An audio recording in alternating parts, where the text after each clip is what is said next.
Hello and welcome to this short webinar about interviewing for an aged care volunteer visitor scheme volunteer. This is part one, what to look for. My name is Jo Rees and I'm one of the community of practice coordinators.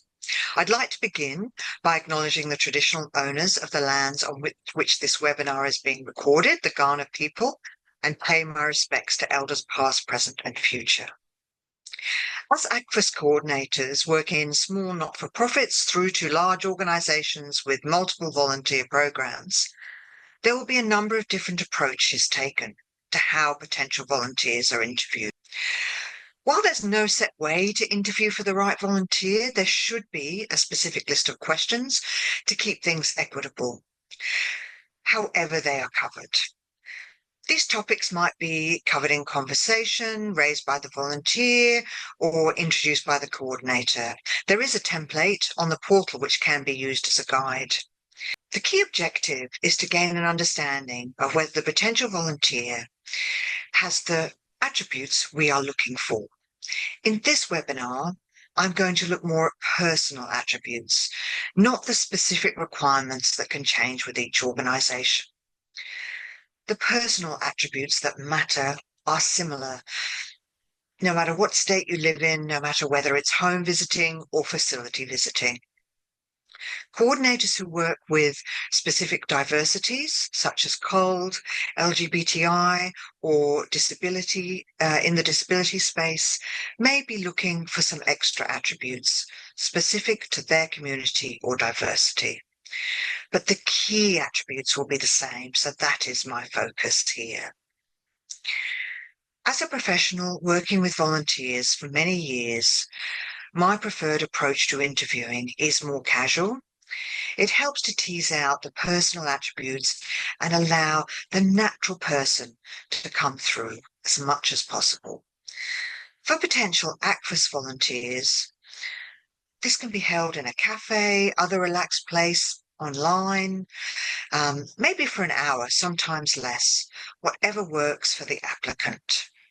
This style of chat is something that I believe is appropriate for the type of volunteering we offer within ACVVS, a person-centred approach, allowing the individual to shine.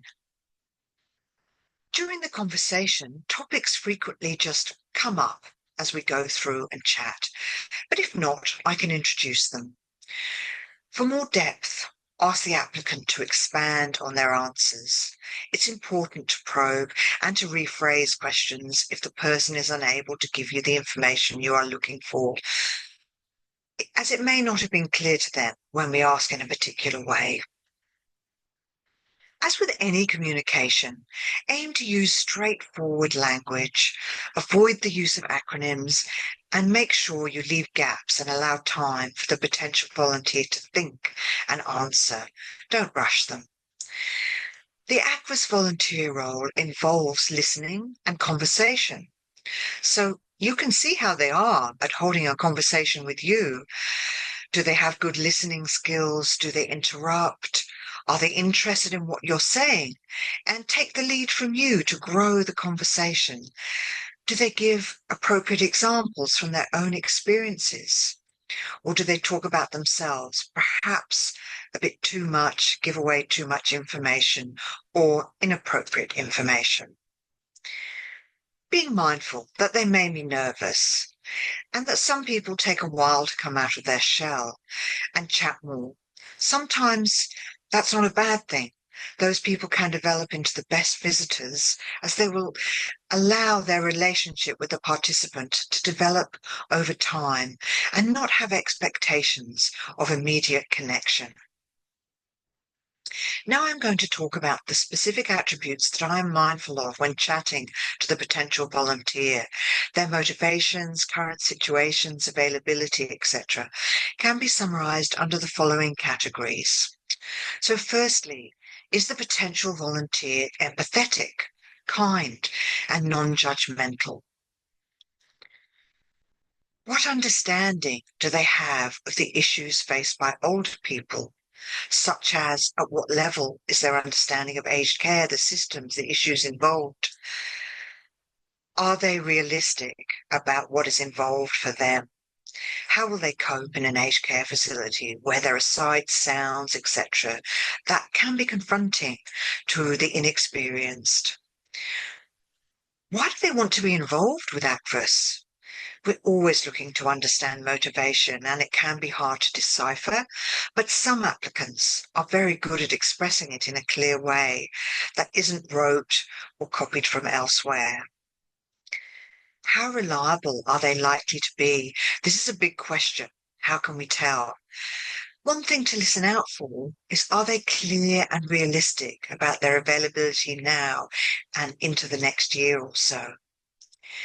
And yet, of course, we want to know about them, their interests, their likes and dislikes, but that is more for matching rather than whether they will be a sensitive, reliable volunteer.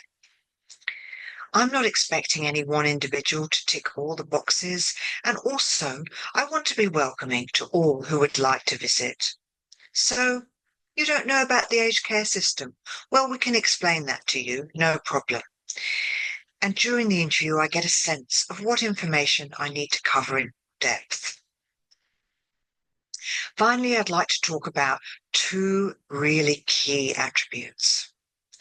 Over many years of chatting and listening to potential volunteers, then seeing how things turn out in the program with their visiting, I believe there are two absolutely key areas that are positive indicators, meaning they're more likely to stick at the volunteering and become a wonderful volunteer for someone.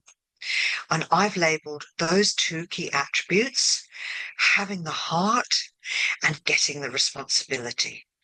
So having the heart means showing empathy, kindness, and an ability for the focus to be the older person, not the volunteer and their needs.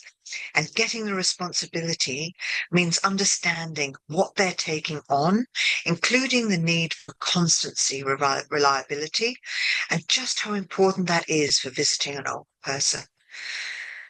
An area that can really connect those two is an understanding of the issues faced by older people, but I can explain that and I can see if the penny drops, and then that's fine. On the other side, there are things that raise potential concerns, such as when applicants brush issues aside. But my focus is on positive attributes, looking for that kindness, that empathy, and being able to focus on another person's needs. A positive attitude and trying not to imprint themselves into the relationship as the more important partner. Thank you for watching.